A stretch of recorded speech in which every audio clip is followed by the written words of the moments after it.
लेंगे अब। तो अमीनो एसिड्स हमने पढ़ लिया है, 3 letter symbol, 1 letter symbol, detail, essential और नॉन एसेंशियल की, किसमें अल्कोहलिक ग्रुप है। चलो एक बार ये नोट कर लेंगे जल्दी से क्लासिफिकेशन के अंदर ही।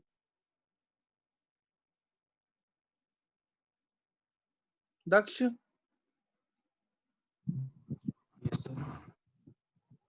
चेक कर लियो ऊपर। अच्छा, क्लासिफिकेशन में एक बार दोबारा देख लेंगे इसको। मैंने बता दिया पूरा डिटेल में सब कुछ, लेकिन फिर भी इसको तुम जितना रिवाइज करोगे उतना अच्छा रहेगा।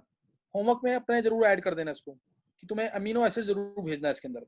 जैसे होमवर्क में तुम्हें क्या भेजना है, एक बार नोट कर लेंगे। कार्बोहाइड्रेट्स के अंदर, कार्बोहाइड्रेट्स के होमवर्क में सबको जो बच्चे भेज रहे हैं उसके अंदर तुम लोग अपना जितने स्ट्रक्चर्स हैं, ग्लूकोज की जितनी रिएक्शंस थी और जितने स्ट्रक्चर्स थे, हॉवर स्ट्रक्चर, स्पेशली हॉवर किस किस का, ग्लूकोज का, फ्रक्टोज का, सुक्रोज का, माल्टोज का, लैक्टोज का, एमाइलोज का, एमाइलोपेक्टिन का, सेलुलोज का।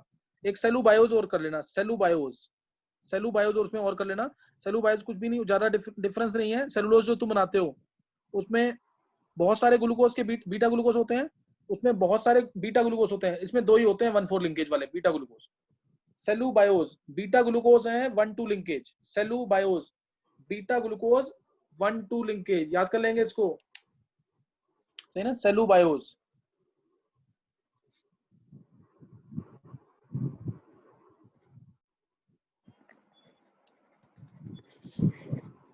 तो इसको नोट कर लेना है कि ये मिस हो गया था, तो पूछ सकते हैं इसको। सेलुबायोज बीटा ग्लूकोज है और 1,2 लिंकेज है, बस 2 ही यूनिट मिलेंगे, डाइसैकेराइड होता है। तो ये सारे स्ट्रक्चर तुम्हें भेजने हैं, सारे स्ट्रक्चर तुम्हें भेजने हैं, ग्लूकोज की रिएक्शंस भेजनी है, और क्या कहते हैं ये जो अभी 20 अमीनो एसिड्स बताए हैं, सारे structure, 1 letter symbol, 3 letter symbol और 20 के 20 नाम, एसेंशियल नॉन एसेंशियल से तरीका याद कर लेना। पूरा मन में बोलोगे 10 बार तो याद हो जाएगा, जो मैंने तरीका बताया उसका मन में बोलोगे तो याद हो जाएगा उससे, सही है। निमोनिक्स बहुत इंपॉर्टेंट है, वो बिल्कुल ढंग से करना उसको। अच्छा, अब क्या कहते हैं क्लासिफिकेशन जो मैंने तुम्हें बताया, मैं एक बार जल्दी से ना इसको कुछ ऐसे बताता हूँ कि तुम्हें क्वेश्चन, ऑब्जेक्टिव क्वेश्चन पता लग जाएगा कि कैसे आ सकता क्वेश्चन। जैसे depending upon side chain, side chain के बेसिस पे कैसे कैसे हमने क्लासिफाई कर रखा है। पहला साइड चेन मैंने बोला अगर एलिफेटिक, ध्यान देंगे, अगर एलिफेटिक साइड चेन है तो एलिफेटिक साइड चेन में कौन कौन से आते हैं, तो उसमें तुम कर लोगे एलिफेटिक साइड चेन के अंदर, जल्दी से मैं लिख रहा हूँ, GAVLI, समझ आ गया होगा कौन से मैंने लिखे हैं। इसको कैसे भी कर लो तुम, गावली करके कर लो, गांव वाली करके कर लो, कैसे भी करके इसको याद कर लेना। Glycine, alanine, valine, leucine, isoleucine, structure वगैरह कर लेना। इसके अंदर एलिफेटिक आते हैं, क्लियर। इसके अंदर क्या आते हैं, एलिफेटिक। नेक्स्ट करेंगे, नेक्स्ट एरोमेटिक। एरोमेटिक में 3 है, तीनों इंपॉर्टेंट है, फिनाइल एलानिन, फिनाइल एलानिन और 2 टी वाले, 2 टी वाले कौन से, टायरोसिन और ट्रिप्टोफैन, टायरोसिन, ट्रिप्टोफैन,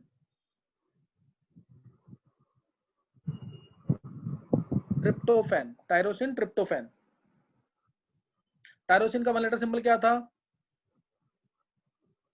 टायरोसिन का 1 लेटर सिंबल क्या है, नहीं याद किसी को, वाई वाई वाई। हाँ, टायरोसिन में वाई से दिमाग में रखना। ट्रिप्टोफैन का डब्ल्यू डब्ल्यू, हाँ इसको याद कर लेना जरूर इनको, सही ना, डब्ल्यू इसका सिंबल था। तो एलिफेटिक बता दिया, एरोमेटिक बता दिया, तीनों याद कर लेंगे इसके एरोमेटिक के। नेक्स्ट बताया जैसे एसिडिक वाले कौन से, तो मैं सबको रटा होगा। एसिडिक वाले कौन से थे, एस्पार्टिक एसिड, ग्लूटामिक एसिड और asparagine. Aspartic acid, aspartic acid जिसका डी था, ग्लूटामिक एसिड, ग्लूटामिक एसिड का क्या था, ई, याद है, ग्लू से याद कर लेना, ग्लू, GLUE। तो और उसके बाद एस्पराजीन का क्या था, एस्पराजीन का क्या था 1 लेटर सिंबल, ये याद करो जल्दी जल्दी, इनको जितना हो सके जब बोल बोल के याद करना है इसको। एन एन, एन, है ना, एसिडिक में 3 आ जाएंगे। फिर बेसिक अमीनो एसिड्स में basic lysine, histidine, arginine, lysine, histidine, arginine, lysine का K, हिस्टिडीन का H और आर्जिनिन का R, ये याद कर लेना जरूर, बेसिक अमीनो एसिड्स। 4th ये क्लासिफिकेशन हो गया। फिर जिसके अंदर सेकेंडरी अमीन ग्रुप है वो कौन सा है, प्रोलीन वाला। सेकेंडरी अमीन ग्रुप कौन सा है, प्रोलीन वाला। सेकेंडरी अमीन ग्रुप वो हमारा प्रोलीन है, PRO, प्रोलीन। और इसके अलावा पांचवा ये आ गया, अगर छठा हम कर सकते हैं जैसे जिसके अंदर सल्फर वाले ग्रुप कौन से हैं, sulphur containing groups, sulphur functional group, sulphur वाला ग्रुप हो, सल्फर प्रेजेंट हो, सल्फर प्रेजेंट है, सल्फर अमीनो ग्रुप, हाँ सिस्टीन मिथ्योनिन, ध्यान है ना, सिस्टीन जिसमें आर की जगह CH2SH आएगा, आर की जगह CH2SH आएगा, और दूसरा मिथ्योनिन, मिथ्योनिन में CH2 होल ट्वाइस SCH3, थायो ईथर वाला ग्रुप था, मिथ्योनिन, क्लियर, मिथ्योनिन।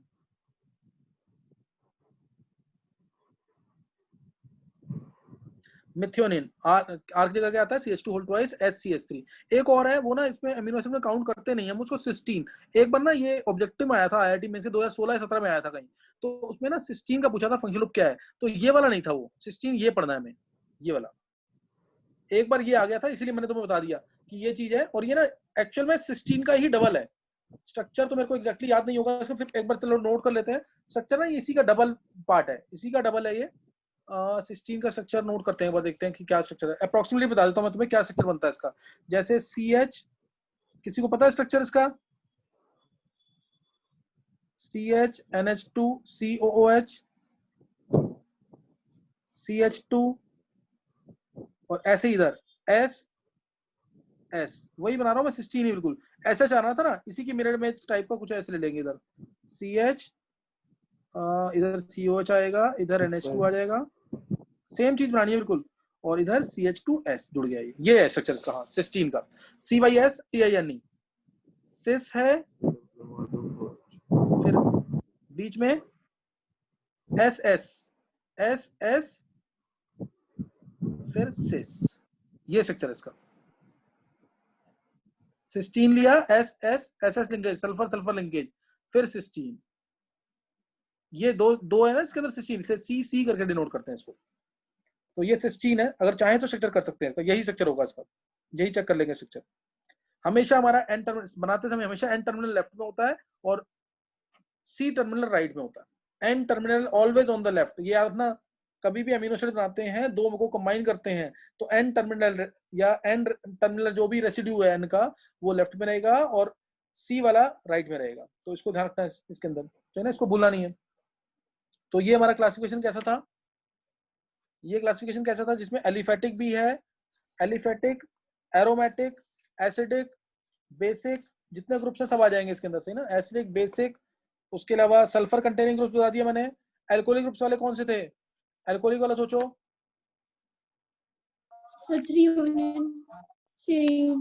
हाँ, और थ्रियोनिन, सीरीन, हाँ हाँ याद है ना एल्कोहलिक ग्रुप्स वाले। सीरीन तो सबसे पहले याद रखना, सीरीन बता दिया, टायरोसिन बता दिया, और थ्रियोनिन, ये तीन याद रखना जिसमें एल्कोहलिक ग्रुप्स हैं, जिसमें क्या है एल्कोहलिक ग्रुप्स है, जिसके अंदर एल्कोहलिक ग्रुप्स होंगे, ये तीनों याद रखना इसके अंदर। तो ये याद कर लेंगे इसके अंदर। एसिडिक हो गया, बेसिक हो गया, और तो कोई नहीं है इसके अंदर, तो यही इसके अंदर करना है। अब एक classification on the basis of, दूसरा क्लासिफिकेशन एक और देख लेंगे, ये भी पूछ सकते हैं पेपर के अंदर, हाइड्रोफिलिक और हाइड्रोफोबिक बेसिस, पोलैरिटी के बेसिस पे, बेस्ड अपॉन पोलैरिटी। ये बायो वाले बच्चों ने सबने कर रखा है। हाइड्रोफिलिक, सेजल,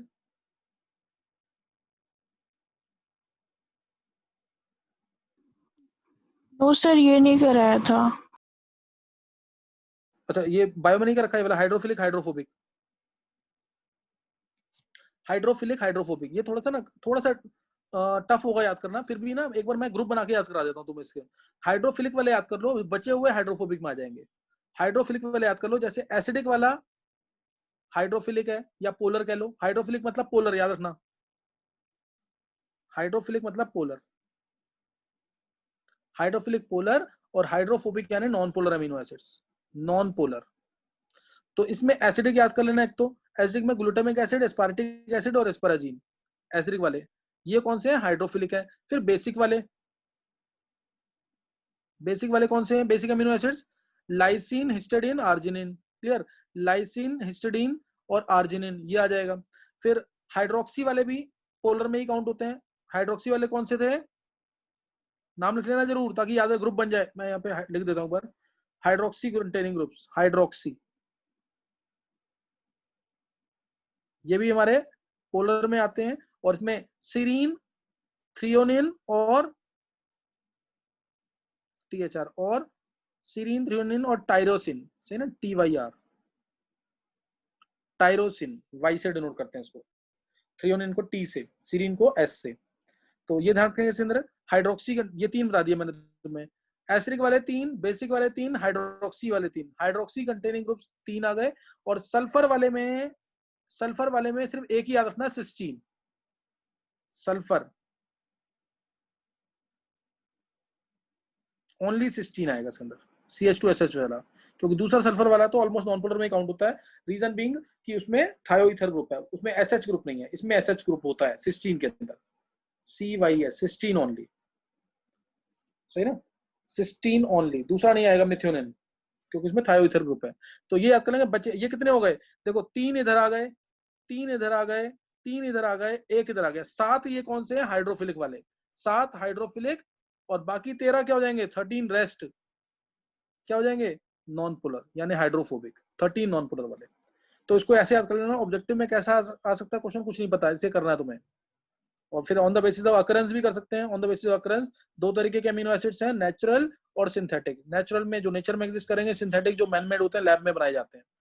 जो प्लांट्स वगैरह से मिलते हैं वो नेचुरल होंगे, और सिंथेटिक कौन से होंगे, जो लैब वगैरह में बनाए जाते हैं, वो क्या हो जाएंगे, सिंथेटिक।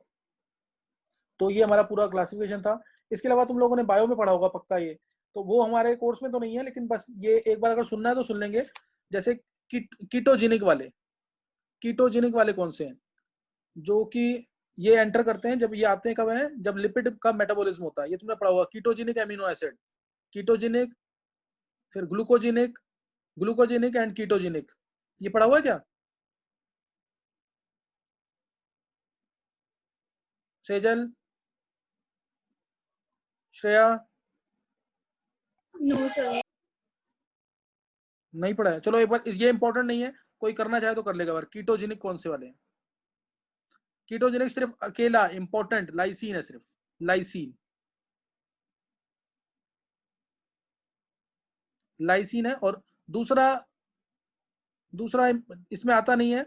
अगर कभी सेकंड ऑप्शन, 2 ऑप्शन दे दे तो इनमें ये मार्क करना तुम, सिंगल चॉइस अगर है।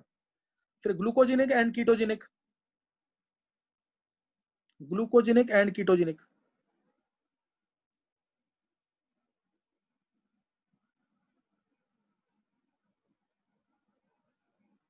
दोबारा बोल रहा हूँ, ज्यादा इंपॉर्टेंट नहीं है, ज्यादा ध्यान नहीं देना इनकी तरफ।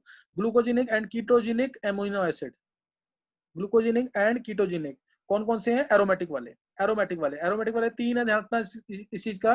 3 कौन कौन से हैं, फिनाइल एलानिन, टायरोसिन, ट्रिप्टोफैन। एक अलग से याद कर लेना, आइसोल्यूसिन, एक अलग से याद कर लेना। एरोमेटिक वाले और isoleucine, aromatic and isoleucine, aromatic वाले और आइसोल्यूसिन। और ग्लूकोजेनिक जितने बचे हुए हैं ऑल ग्लूकोजेनिक,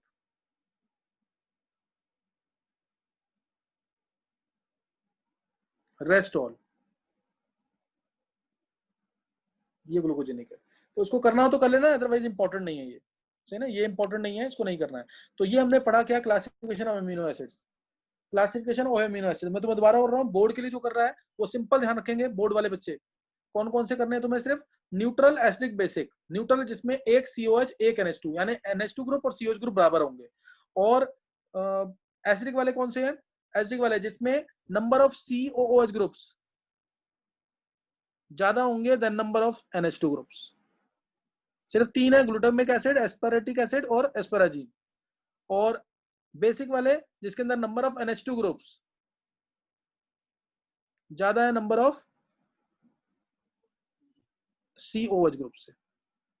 बेसिक में बता दिया मैंने, सबसे अच्छा बेस आर्जिनिन, दूसरे नंबर पे हिस्टिडीन, तीसरे नंबर पे लाइसिन। ये तीनों का है। इसमें चेक करोगे तो 4 नाइट्रोजन आएंगे, इसमें 3 नाइट्रोजन आएंगे, इसमें 2 नाइट्रोजन आएंगे। तो ये रीजन नहीं है, इसमें ग्वानिडिन की फॉर्म आएगी, इसमें भी कुछ आएगी ग्वानिडिन की फॉर्म, लेकिन प्रॉपर नहीं आएगी पूरी। और इसमें NH2 ग्रुप 2 आते हैं। तो ये KB वैल्यू भी है, ऑर्डर ऑफ KB भी कह सकते हो तुम, ऑर्डर ऑफ बेसिक कैरेक्टर भी कह सकते हो, ऑर्डर ऑफ प्रोटोनेशन भी कह सकते हो। और PKB बोलेगा तो उसका उल्टा, PKB ज्यादा होगा लाइसिन का, PKB is to minus log KB होता है, इसलिए ये सब तुमने ऑर्गेनिक में पढ़ लिया GOC के अंदर। तो माइनस, और ये क्वेश्चन आया हुआ अभी मेंस में क्वेश्चन आया था इस टाइप का, एग्जैक्टली ये क्वेश्चन नहीं था, इसी टाइप का था वो क्वेश्चन।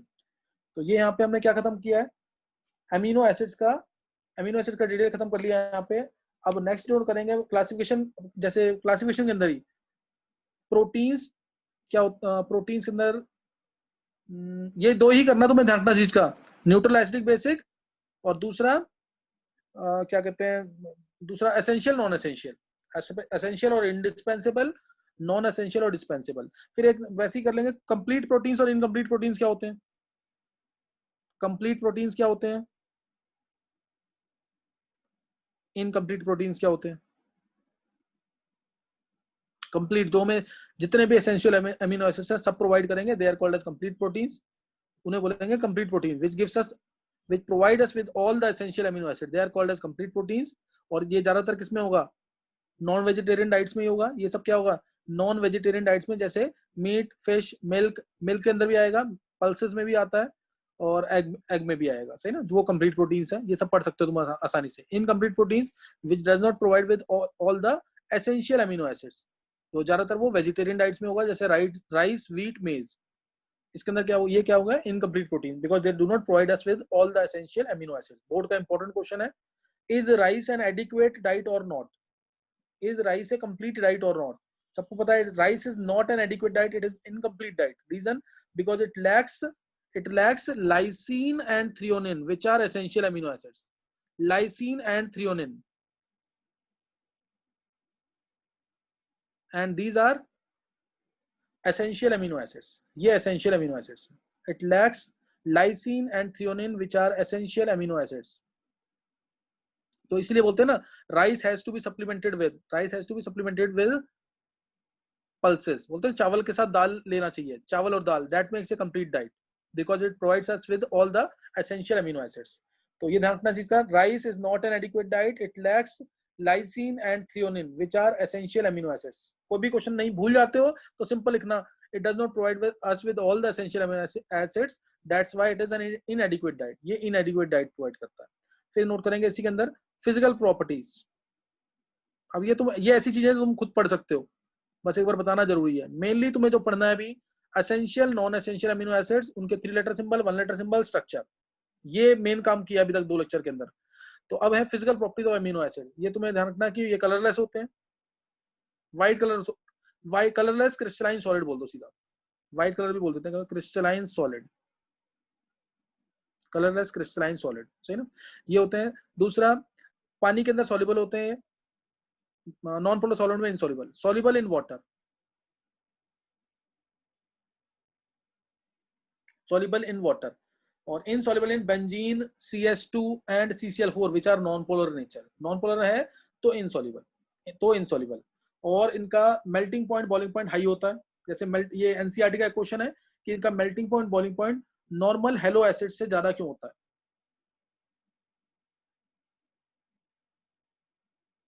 जो कि वो भी पोलर है। रीजन, क्योंकि ये पानी के अंदर या एक्वस फॉर्म के अंदर they exist in the form of zwitter ion, जैसे ये है ना अमीनो एसिड, इसको डाल देंगे क्योंकि इसके अंदर तुम्हें दिख रहा है कि इसके अंदर एक एसिडिक ग्रुप है और एक बेसिक ग्रुप है, तो पानी में एक्वस सॉल्यूशन में डालते ही ये ज्यूटर आयनिक फॉर्म में एग्जिस्ट करता है इस तरीके से। तो चार्ज बन गया ये NH3 प्लस, एसिड ने अपना H+ लूज किया, इसके पास दे दिया लोन पेयर के थ्रू, H+ को ले लेगा ये, तो RCH NH3 plus COO negative, इसके अंदर एसिडिक बेसिक ग्रुप दोनों है। अब इसमें कौन सा एसिडिक कौन सा बेसिक है, इधर क्या हुआ, एसिड ने अपना H+ लूज किया और N ने अपने लोन पेयर को दे दिए, RCH NH3 plus COO negative बन गया। ये ज्यूटर आयनिक फॉर्म होती है, ज्यूटर आयनिक फॉर्म,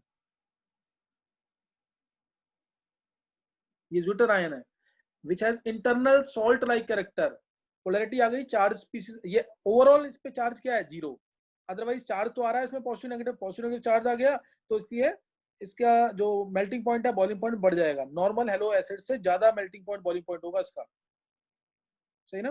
तो इसलिए ये इस वजह से जा रहा होता है, because of existence in the form of zwitter ionic structure that has internal salt like character, internal salt like character, इसलिए इसका मेल्टिंग पॉइंट और बॉइलिंग पॉइंट ज्यादा हो जाता है। नॉर्मल जो पोलर एसिड्स होते हैं, हेलो एसिड्स की बात कर रहे हैं या अल्काइल हाइड्स की बात करें तो उनसे थोड़ा ज्यादा आएगा। एक्वस सॉल्यूशन के अंदर ये इस फॉर्म में ज्यूटर आयन की फॉर्म में एग्जिस्ट करता है, जिसमें इंटरनल सॉल्ट लाइक कैरेक्टर है। एक्चुअली में इसमें भी इंटरनल सॉल्ट लाइक कैरेक्टर है। अब इधर NH3+ क्या बन गया है, एसिड। ध्यान रखना, इधर क्या है हमारे पास, NH3+ जो है वो एसिड है, ये NH3+ एसिड है, CO नेगेटिव यहाँ पे बेस है। NH3+ एसिड है, COO नेगेटिव क्या है, बेस है।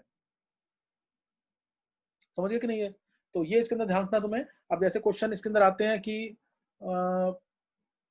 ये क्वेश्चन आया था पेपर के अंदर, तुम्हें एग्जांपल देता हूँ मैं एक, ताकि तुम्हें ये रहे कि स्ट्रक्चर करना है। जैसे बोला था कि एक तो ना, मैंने तुम्हें ये बताया भी, ये था हमारा N लगा दिया यहाँ पे, और इधर लगाया हमने CH2 CH NH2 COOH, या एक मिनट, COOH ऊपर लगा दिया NH2। इसके क्वेश्चंस कराने में बहुत अच्छे अच्छे क्वेश्चन है। अभी तो सिर्फ स्ट्रक्चर, ये तुम 10-10 15-15 बार स्ट्रक्चर बना करके रट लेना जरूर इसको, नहीं तो नेक्स्ट टाइम लेक्चर जो होगा वो टफ होगा। अभी तो रटने वाला काम हुआ सारा हमारा, नेक्स्ट टाइम समझ आना टफ हो जाएगा। तो ये जो स्ट्रक्चर है, तुम्हें पता है किसका था ये स्ट्रक्चर, हिस्टिडीन का, हिस्टिडीन का स्ट्रक्चर था। मेंस के पेपर में क्वेश्चन आया, हिस्टामीन के अंदर परसेंटेज एस कैरेक्टर क्या है, परसेंटेज ऑफ एन कितना है, percentage of N in histamine. और हिस्टामीन क्या होता है वो तुम्हें पता होना चाहिए। उसके लिए हिस्टामीन बस COOH हटा दो, CH लगा दो, ये हिस्टामीन हो गया। दिस इज हिस्टामीन, ये हटा रहा हूं मैं, COH हटा दिया, CH2 लगा दो बस, ये है हिस्टामीन। ये हिस्टिडीन पहले बताया था मैंने, अब ये हिस्टामीन है, ये हटा रहा हूं मैं IDNE।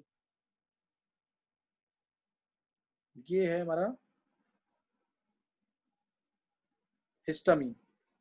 इसके अंदर परसेंटेज ऑफ एन पूछा था, क्लियर, परसेंटेज ऑफ एन पूछा था इसके अंदर। तो ये सब तुम्हें आना चाहिए, इसके क्वेश्चन भी हम करेंगे नेक्स्ट टाइम, ऐसे क्वेश्चन भी बताऊंगा, लेकिन इतना तुम जरूर करके रखना जितना मैंने बताया अभी, सही ना। नेक्स्ट नोट करेंगे आगे इसमें। नेक्स्ट इसके अंदर अब ज्यूटर आयन की प्रॉपर्टीज, ज्यूटर आयन की प्रॉपर्टी ये निकाल लोगे ना, परसेंटेज एन, 3 नाइट्रोजन है, टोटल वेट निकालना, 3 नाइट्रोजन कितने हैं, 14 3 42, 42 divide by total weight into 100 कर देना, 42 divide by total weight into 100, तो ये निकाल लेना खुद। अच्छा, अब नेक्स्ट नोट करेंगे यहाँ पे एक इंपॉर्टेंट टर्म, कि अमीनो एसिड की 2 पीके वैल्यूज क्यों होती है, ये बोर्ड का question. Why amino acids have 2 pK values,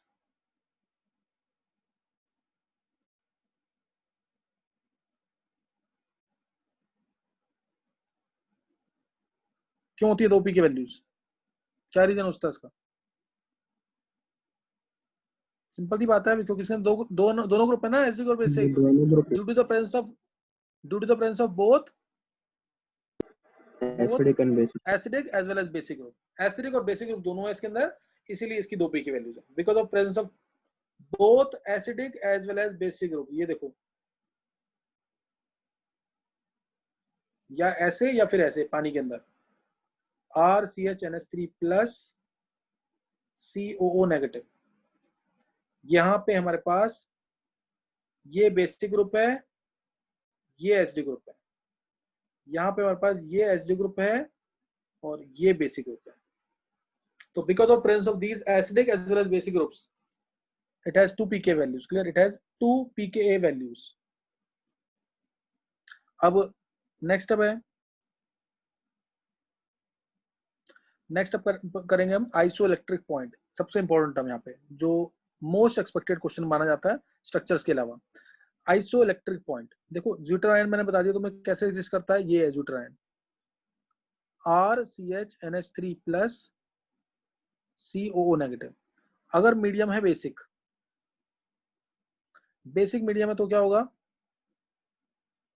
OH ions, basic medium है तो रिएक्शन जाएगी आगे, RCH NH2 बन जाएगा NH3+ का, और CO नेगेटिव। किसको कोई डाउट नहीं होना चाहिए, हमेशा ये एनायन की तरह बिहेव करेगा। बेसिक मीडियम है एट हाई pH, तो रिएक्शन इसलिए मैंने आगे दिखा रखी है। और अगर H+ आयन डाल देंगे इसके अंदर तो रिएक्शन दोबारा बैकवर्ड चली जाएगी और आंसर यही आ जाएगा H+ के वजह से। तो एट हाई pH पे ये एनायन की तरह behave, eight high pH zwitter ion behaves like anion. इसीलिए अगर हम करंट अप्लाई करते हैं, इलेक्ट्रिक फील्ड अप्लाई करते हैं, तो ये माइग्रेट करेगा टुवर्ड्स एनोड। किसी को डाउट तो नहीं है, एनायन है तो एनोड की तरफ जाएगा। इलेक्ट्रिक फील्ड अप्लाई करेंगे then it will migrate towards anode, electric field apply करेंगे then it will migrate towards anode. और पीएच लो है, अगर मैं इसमें सपोज मैं इसमें अब डाल देता हूँ एसिड, एसिड डाल दिया H+, तो क्या बन जाएगा RCHNH3+ COOH। और इसमें अगर मैं उल्टा स्टार्ट करूं, बेस डाल दिया मैंने तो रिएक्शन बैकवर्ड चली जाएगी और ये सिमिलर अपने ज्यूटाइनिक के फॉर्म में आ जाएगा, ज्यूटाइनिक फॉर्म में आ जाएगा। H+ के प्रेजेंस में ये बन जाएगा। Now it is at low pH, it is behaving like cation, so after application of electric field, current pass करने पर ये कहाँ जाएगा, कैथोड की तरफ। करंट पास करेंगे तो कैथोड की तरफ जाएगा। जैसे ये दो चार्ज प्लेट्स लगा के देख लो तुम एक बार, यहाँ पे ये है और ये लगा दिया हमने, चार्ज प्लेट्स लगा दी यहाँ पे, ये चार्ज प्लेट्स लगा दी, नेगेटिव पॉजिटिव ये लगा दी यहाँ पे। तो और इधर ज्यूटर आयन इनिशियली कहाँ प्रेजेंट होगा, नॉर्मल पीएच पे कहाँ प्रेजेंट होगा ये ज्यूटर आयन, बोलो। नॉर्मल पीएच पे कहाँ प्रेजेंट होगा, बीच में कहीं माइग्रेट नहीं करेगा ना, ज्यूटर आयन यहाँ प्रेजेंट है, इधर ज्यूटर आयन इधर प्रेजेंट होगा। और अब पीएच लो कर देंगे तो कहाँ जाएगा, एट लो पीएच कहाँ पे माइग्रेट करेगा ये, कैथोड। अगर पीएच लो है हाँ तो कैथोड की तरफ, यहाँ पे गया एट लो पीएच, और अगर पीएच हाई है तो एनोड की तरफ at high pH, high pH में यहाँ माइग्रेट करेगा। तो बस एनोड के कैटायन कैथोड की तरफ जाता है, एनायन एनोड की तरफ इन इलेक्ट्रिक फील्ड, इन इलेक्ट्रिक फील्ड, कैटायन कैथोड की तरफ, एनायन एनोड की तरफ इन इलेक्ट्रिक फील्ड, इलेक्ट्रिक फील्ड के अंदर ऐसा होगा। और ऐसा पीएच जब ये कहीं माइग्रेट नहीं करेगा, जब ये ज्यूटर आयन कहीं माइग्रेट नहीं करेगा, न्यूट्रल रहेगा, उसको बोलते हैं आइसोइलेक्ट्रिक पॉइंट। द पीएच, ये डेफिनेशन है। पहले तो ये तो क्वेश्चन आएगा इस तरीके से paper, why amino acid migrate towards anode in basic medium and towards cathode in acidic medium. ये इंपॉर्टेंट क्वेश्चन है बोर्ड लेवल का। एनोड की तरफ जाएगा बेसिक मीडियम में, बेसिक मीडियम में OH आयंस नेगेटिव, तो नेगेटिव ही मानना। Why amino acid migrate towards anode in basic medium and towards cathode in acidic medium, and towards cathode in acidic medium. तो क्या आंसर आ जाएगा, क्या आंसर आ जाएगा, in basic medium it behaves like anion, in basic medium it behaves like anion that is at high pH, high pH है basic medium, it behaves like anion and so migrate towards anode, and in acidic medium it behaves like cation that is at low pH, so it migrate towards cathode, so it migrate towards cathode। तो ये question आता है। दूसरा, ऐसा pH जब ये कहीं migrate ना करे, एज इट इज एग्जिस्ट करे, ये इस तरीके से, मतलब अगर ये ज्यूटर आयन है तो पॉजिटिव कहाँ खींचेगा इसको, पॉजिटिव चार्ज कहाँ खींचेगा इसको, जैसे इस पे दो चार्जेस हैं, पॉजिटिव चार्ज भी है ज्यूटर आयन पे और नेगेटिव चार्ज भी, पॉजिटिव इधर खींचेगा, पॉजिटिव चार्ज इधर खींचेगा, नेगेटिव इधर खींचेगा, तो इसलिए बीच में ही रहेगा, इसलिए ये बीच में रहेगा। तो ऐसा पीएच जब ये कहीं माइग्रेट नहीं करेगा, ओवरऑल कहेंगे न्यूट्रल रहेगा, ओवरऑल क्या कैसा रहेगा, न्यूट्रल रहेगा, उसको हम बोलेंगे isoelectric point. The pH at विच, जब एक पॉजिटिव एक नेगेटिव चार्ज होगा तो वो ज्यूटराइन की तरफ बिहेव करेगा and it will not migrate towards any plate that is इधर टुवर्ड्स कैथोड और एनोड, कहीं भी माइग्रेट नहीं करेगा। That point is called as isoelectric point. The pH at which there is no net migration of amino acid under the influence of electric field, ये जरूर लिख के आना है। The pH at which there is no net migration of amino acid under the influence of electric field, इसको बोलेंगे हम क्या, isoelectric point. This is called as an isoelectric point, ये है हमारा आइसोइलेक्ट्रिक पॉइंट। तो ये इसके अंदर ध्यान रखना है, इंपॉर्टेंट चीज है काफी। तो अब ये एक तो ये बता दिया आइसोइलेक्ट्रिक पॉइंट क्या होता है, डेफिनेशन। दो क्वेश्चन बताए हैं इसके अंदर, एक तो बेसिक मीडियम में कहाँ माइग्रेट करेगा, क्यों, एसिडिक मीडियम में कहाँ माइग्रेट करेगा और क्यों। दूसरा क्वेश्चन, आइसोइलेक्ट्रिक पॉइंट क्या होता है, इसकी डेफिनेशन क्या है, ये ज्यादा इंपॉर्टेंट है। व्हाट इज आइसोइलेक्ट्रिक पॉइंट, इसकी डेफिनेशन। आइसोइलेक्ट्रिक पॉइंट क्या है, the pH at which there is no net migration of amino acid under the influence of electric field is called as isoelectric point। अब ध्यान रखेंगे neutral amino acids के लिए, for neutral amino acids,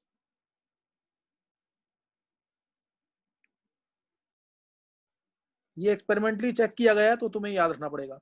for neutral amino acid, यानी जिसके अंदर एक NH2 और एक COH ग्रुप होता है, एक तरह से ये जो आइसोइलेक्ट्रिक पॉइंट होता है, जो आइसोइलेक्ट्रिक पॉइंट होता है PI, ऐसे डिनोट करते हैं इसको PI।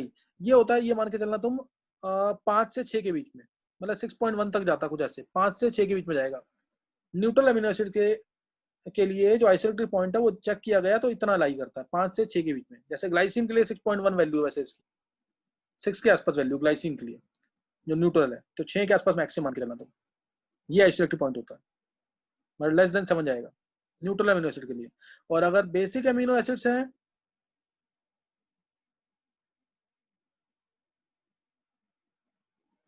तो आइसोइलेक्ट्रिक पॉइंट की वैल्यू 7.6 से स्टार्ट होती है 10.8 तक।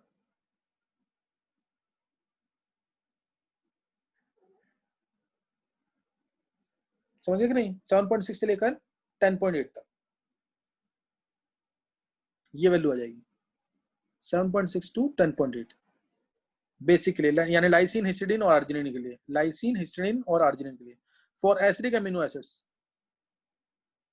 एसिडिक अमीनो एसिड्स जो कि एसिडिक अमीनो एसिड्स कौन से हैं? एस्पार्टिक एसिड, ग्लूटामिक एसिड और asparagine.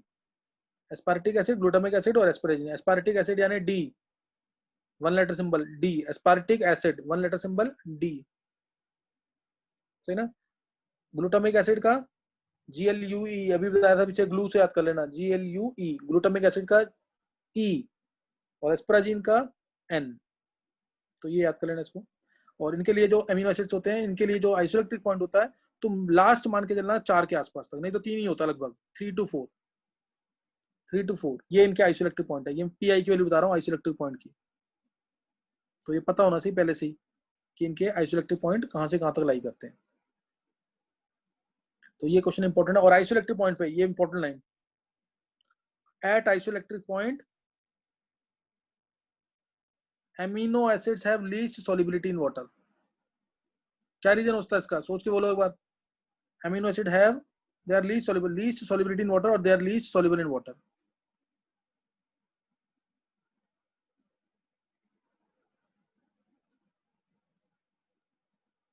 Least soluble in water, क्या रीजन होता है इसका?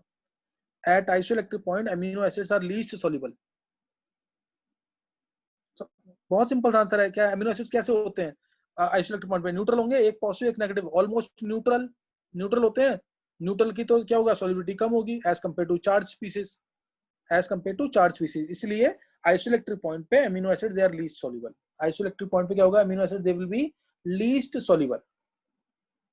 समझ गए कि नहीं? अब नेक्स्ट नोट करेंगे पेप्टाइड्स। जैसे तुम्हें अभी याद रखना, मैंने तुम्हें पढ़ाया प्रोटीन्स के अंदर कौन सी लिंकेज थी, ग्लाइकोसिडिक लिंकेज। प्रोटीन्स के अंदर कौन सी लिंकेज है, ग्लाइकोसिडिक लिंकेज। प्रोटीन्स में ग्लाइकोसिडिक लिंकेज, तो इसके अंदर लिंकेज जो आती है, मैंने अच्छा सॉरी कार्बोहाइड्रेट्स के अंदर, और इसके अंदर जो आएगी प्रोटीन्स के अंदर, प्रोटीन्स में कौन सी लिंकेज आएगी, पेप्टाइड बॉन्ड। तो ये याद कर लेना जरूर, पेप्टाइड बॉन्ड। प्रोटीन्स के अंदर पेप्टाइड बॉन्ड, कार्बोहाइड्रेट्स में ग्लाइकोसिडिक लिंकेज, और आगे हम पढ़ेंगे न्यूक्लिक एसिड्स, उसमें किसी को याद है क्या लिंकेज होती है? भाई वाले बच्चों को पता होगा सबको। हाँ, किसने बोला है? फॉस्फोडाइएस्टर। फॉस्फोडाइएस्टर लिंक, तो उसको भी स्ट्रक्चर पढ़ेंगे हम न्यूक्लिक एसिड्स के अंदर। तो कार्बोहाइड्रेट्स के अंदर ग्लाइकोसिडिक लिंकेज, प्रोटीन्स के अंदर पेप्टाइड बॉन्ड, और अभी न्यूक्लिक एसिड पढ़ेंगे आगे, जो कि एडवांस में तो नहीं है लेकिन वहां बोर्ड के लिए इंक्लूडेड है वो। न्यूक्लिक एसिड्स के अंदर फॉस्फोडाइएस्टर लिंकेज, फॉस्फोडाइएस्टर लिंकेज वो पढ़ेंगे इसके अंदर, ठीक है? तो अब नोट करेंगे यहाँ पे proteins, peptide bond, peptide bond इसके अंदर आएगा, पेप्टाइड लिंकेज आएगी, जैसे ग्लाइकोसिडिक लिंकेज आई थी कार्बोहाइड्रेट्स के अंदर। तो इसमें नोट करना है यहाँ पे पेप्टाइड कैसे बनते हैं।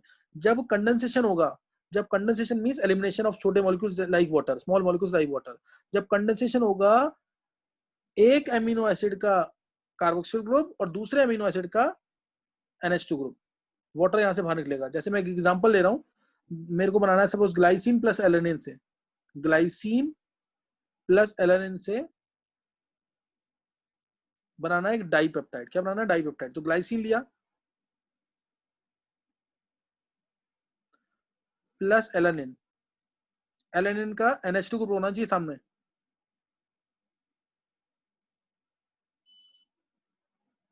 अब इसमें क्या होगा, वाटर बाहर निकल जाएगा, OH हमेशा एसिड का और H इसका हमेशा अमीन का, OH एसिड का। ऐसा क्यों कर रहे हैं,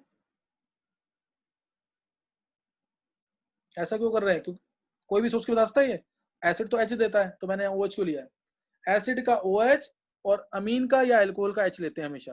क्यों लेते हैं, सोच के बताना है इसको। NH2CH2 COOH NH2 CH CH3 COH, ये आया। हमेशा ध्यान रखना, ये बहुत इंपॉर्टेंट चीज। अब मैं स्ट्रक्चर बना रहा हूँ उसका, ये ग्लाइसिन था GLY, ये एलानिन था ALA। तो NH2 इसको ढंग से करना है, इसके ऊपर क्वेश्चन काफी बनते हैं। CH2, ये मैं अलग से दिखा देता हूं तुम्हें, COOH COONH, this bond is called as CONH, this bond is called as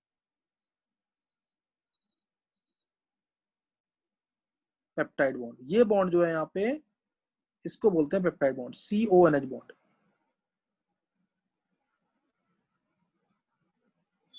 इस बॉन्ड को CONH, this bond is called as peptide bond, CONH। इसे बोलते हैं कि कार्बन नाइट्रोजन के अराउंड तो यहाँ सिंगल बॉन्ड है, कार्बन नाइट्रोजन के अराउंड तो यहाँ सिंगल बॉन्ड है, तो फिर इसके अराउंड हिंडर रोटेशन क्यों होती है? हिंडर रोटेशन तो पाई बॉन्ड के अराउंड होती है, कार्बन नाइट्रोजन के अराउंड सिंगल बॉन्ड है, तो यहाँ पे हिंडर्ड रोटेशन क्यों होती है? Why there is restricted rotation around CN bond in peptide bond though it is single bond? कोई भी जल्दी से आंसर दो।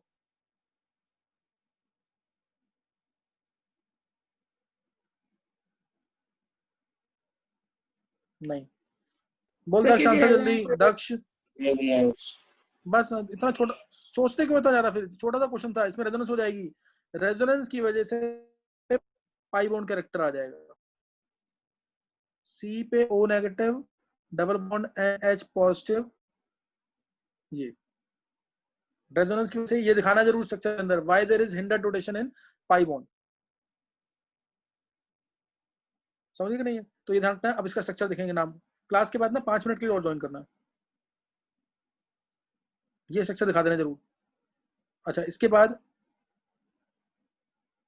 इसका नाम ग्लाइसिल एलानिन, ग्लाई एला, GA, तीनों नाम इसी के हैं।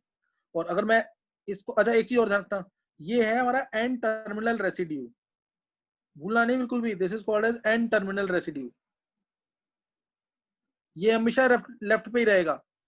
COH, C टर्मिनल रेसिड्यू, ये हमेशा राइट पे रहेगा, इसको नहीं भूलना बिल्कुल भी।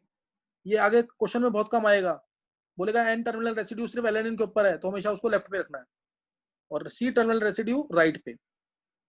समझिए कि नहीं? ऐसे ही यहाँ पे एलाग्लाई भी बनाना खुद, एलाग्लाई, ये खुद बनाना है इसको, एलाग्लाई। समझिए कि नहीं है? ये कर लेना जरूर ढंग से स्ट्रक्चर। एक चीज मैं और बताऊंगा इसके अंदर, अभी देखते हैं भी।